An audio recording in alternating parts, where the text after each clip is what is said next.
right, we are hanging out again with Mr. Hooked on Science, Mr. Science, the man, the myth, the legend, Jason Lindsey, the world traveling science guy. That's the key, traveling scientist here. The goal is to get the world, specifically America, kids in America, excited about science, but every kid all across the globe, we want them to know that science is amazing. It is summer. Kids are getting out, right? Yes. They're already out, maybe some still in school for summer school because you had to do a little extra work. Either way it goes, we want kids to continue to learn. There's something called the summer slide where kids lose a percentage of what they learned from the previous year. So we want kids to continue to learn. And it doesn't mean they have to sit down and do math out of a textbook, but just simple science experiments like we're about to prove there's a worm in your straw. A worm in my straw. We're going to take this bottle. Notice it's just a regular bottle with a ball on top. Turn it upside down. But one of my favorite is something called hydrophobic sand. Hydrophobic? I don't know what that is. So phobic means scared of. Hydro means water.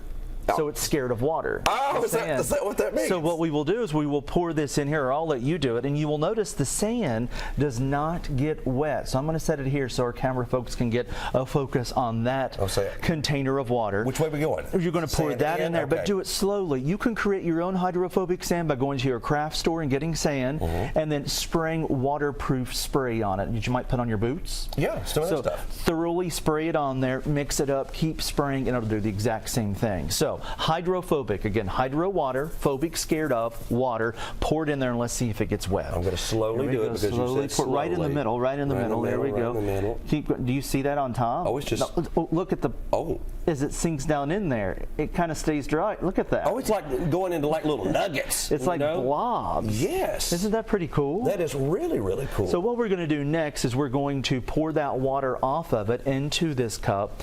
And you will notice as we do that, the sand doesn't get wet. See there? You're right, absolutely. Do it this way. Look at that. The sand stays dry. So there we have it. Look at that.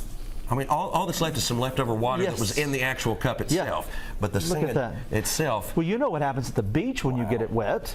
It sticks together, you build a sandcastle, right? You do, yeah. So that's hydrophobic sand. It never gets wet, and it repels the water off of it. Create your own by putting that waterproof spray on sand from the craft store, and you'll be able to create your own hydrophobic sand. Oh, that's fantastic. Okay. So this next one's pretty cool. There is a worm in your straw, Jim. Did you know that? Oh, I did not know that, but I can't wait to find it. You know, it's always fun. We know a kid gets science not because they make an A on a science test, but because they go home and teach someone else. Yes. So whether you're eating with your family at your favorite fast food restaurant or whatever, do science when you're least expecting it, waiting on your food to be delivered.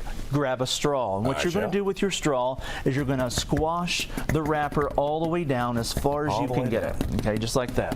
Next, I'm going to place my straw wrapper right there. You go ahead and place yours next to mine. Pull mine off. So you've squashed it up. This is all about matter, which is anything that takes up space and has mass. I didn't squish mine as much as yours. It's all the same. It'll still work. It's squashed a little bit. You're going to put drops of water onto this wrapper. This paper will absorb the water. You know, you have different restaurants. We won't name them all out, but which wrapper is the most absorbent? I don't know. You can try different ones. Oh, you can do it. You can do your own study. It's called variables. I got you. So what you're going to do is dip. We can use this water here. Dip your straw into the water. Put your finger on the back. You get some water in there, and I want you to put drops of water on your straw worm.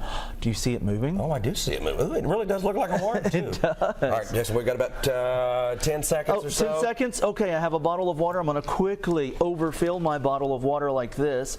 Make sure there's a bubble on top. Then I'm going to smack this on top. Oh no, I'm going to try to turn it upside down without the water, and it's spilling everywhere. Is it going to work? Is it going to work? We did it. Look at that. As always. Squeeze it above your head? No. As always, hookedonscience.org. Mr. Science, Jason Lindsey, thanks for being here. You're welcome.